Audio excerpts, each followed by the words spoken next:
ताज्या बातम्यांसाठी महान करेला सबस्क्राइब करा आणि बेल आयकॉनला क्लिक करा। अमलझरी श्री एकमुखी दत्त मंदिरात दत्त जयंती उत्साहात विविध धार्मिक कार्यक्रमांसह महाप्रसाद वाटप। प्रवृत्तीची गंगा, निवृत्तीची यमुना आणि ज्ञानाची सरस्वती यांचा सुंदर मिलाप असणारे दैवत म्हणजे अमलझरीचे श्री एकमुखी दत्त जागृत देवस्थान। 17 ते 18व्या शतकात श्रीमंत सिद्धोजीराजे उर्फ आप्पासाहेब नाईक निंबाळकर देसाई निपाणकर यांनी या मंदिराची स्थापना केली होती। त्यानंतर आजतागायत या मंदिरामध्ये दत्त जयंती अखंडितपणे सुरू आहे।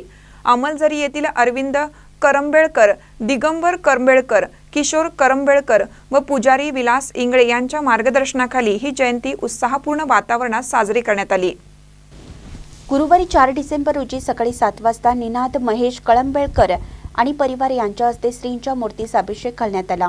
सकाळी 11 वाजता कराओके सिंगर संजय कुर्णे यांचा धार्मिक गीताचा कार्यक्रम संपन्न झाला। यावेळी अरविंद गोपाळ कळंबेळकर यांच्या हस्ते महाप्रसादाचं वाटप करण्यात आलं। दत्त जयंती निमित्त हजारो भाविकांनी महाप्रसादाचा लाभ घेतला। सायंकाळी 4 वाजता Sanjay Kashid Maharaj Karadga, Zee TV fame YouTube कीर्तनकार यांच्या प्रवचनाचा कार्यक्रमाला नागरिकांनी गर्दी केली होती।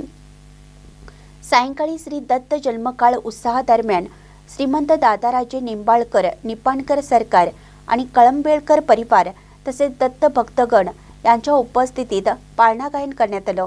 रात्री 8 वाजता श्री हरिहर भजनी मंडळ याद्यानवाडी, भजनी मंडळ वाळकी, श्री बाळूमामा भजनी मंडळ निपाणी, श्री दत्त भजनी मंडळ अमलझरी यांच्या वतीनं सुंदर भजनाचे सादरीकरण करण्यात आलं। गोवा, सांगली, कोल्हापूर, बेळगाव व निपाणी अशा अनेक पंचक्रोशीतील भक्तांनी कार्यक्रमाचा आस्वाद घेतला। श्री दत्त जयंती निमित्त 100हून अधिक भक्तांनी हा सोहळा निर्विघ्नपणे पार पाडण्यासाठी परिश्रम घेतले।